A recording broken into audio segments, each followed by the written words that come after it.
Assalamualaikum warahmatullahi wabarakatuh. Perkenalkan, nama saya Ersa Wahyuni dengan NIM 11940300032. Saya dari kelas A dan saya dari kelompok 2 dengan judul materi tentang membangun tim kerja dan pengambilan keputusan dalam kelompok. Materi yang saya ambil mengenai proses dan juga prinsip pembentukan dan penentuan sebuah tim kelompok. Nah, di dalam proses pembentukan tim kerja ini ada beberapa aspek yang perlu kita ketahui.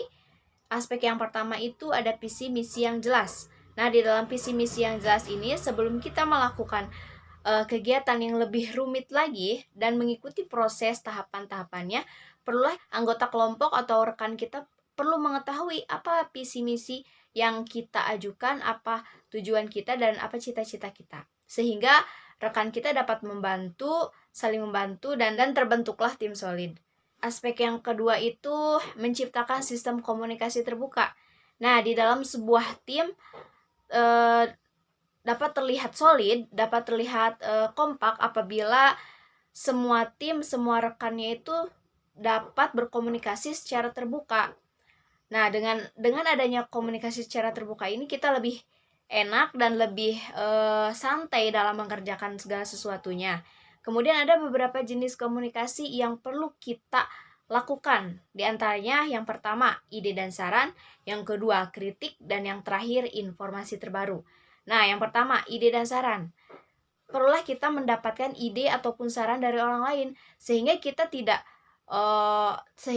tidak merasa kebingungan tentang arah dan juga tujuan kita ke depannya. Dan dengan begitu, apabila rekan kita memiliki saran dan ide itu perlulah kita terima.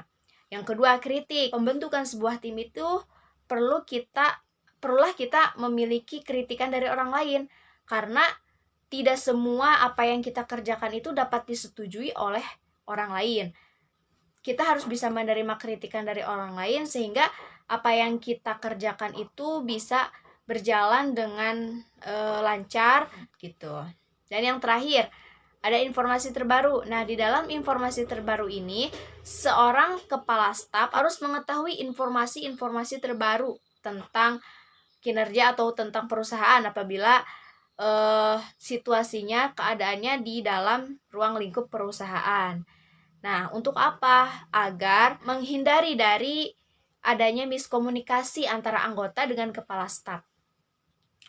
Kemudian yang ketiga itu menciptakan atmosfer positif kegiatan. Nah, menciptakan atmosfer kegiatan ini bukan hanya sekedar tentang kecerdasan, keahlian, dan juga kemampuan seseorang, tetapi bagaimana kita melakukan hal tersebut dan dapat dilihat oleh kerja tim bahwa pekerjaan tersebut adalah mengambil efek positif. Begitu, harus menjadi efek yang benar-benar baik bagi orang lain, bukan hanya sekadar untuk diri sendiri tetapi bagi orang lain, seperti itu. Dan yang terakhir itu ada monitoring dan evaluasi. Nah, monitoring dan evaluasi ini bagian aktivitas yang sangat penting ketika kita telah menjalankan satu periode lamanya dalam sebuah tim tersebut gitu.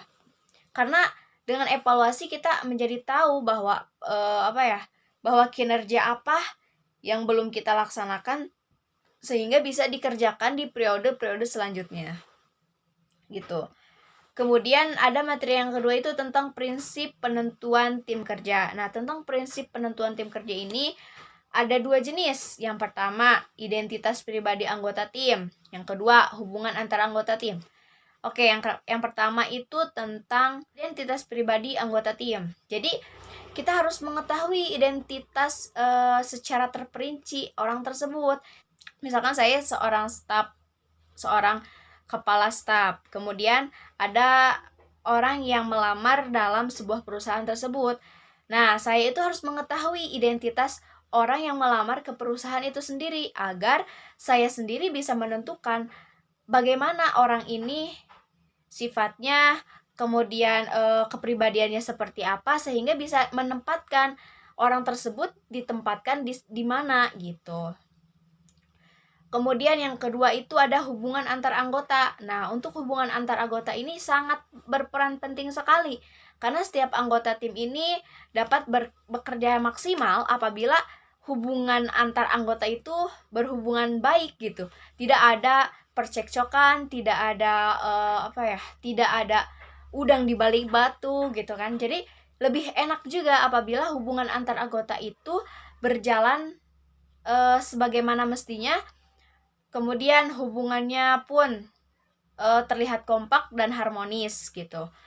Nah, untuk itu, untuk adanya keharmonisan antar anggota tersebut, memang perlu banyaknya waktu untuk saling mengenal antar anggota tersebut. Karena tidak mungkin dalam jangka pendek itu setiap anggota langsung mengenal identitas dan berhubungan langsung erat gitu. Mungkin hanya itu yang dapat saya sampaikan. Mohon maaf apabila banyak kesalahan. Wallahul muwaffiq ila aqwamit thoriq. Wassalamualaikum warahmatullahi wabarakatuh.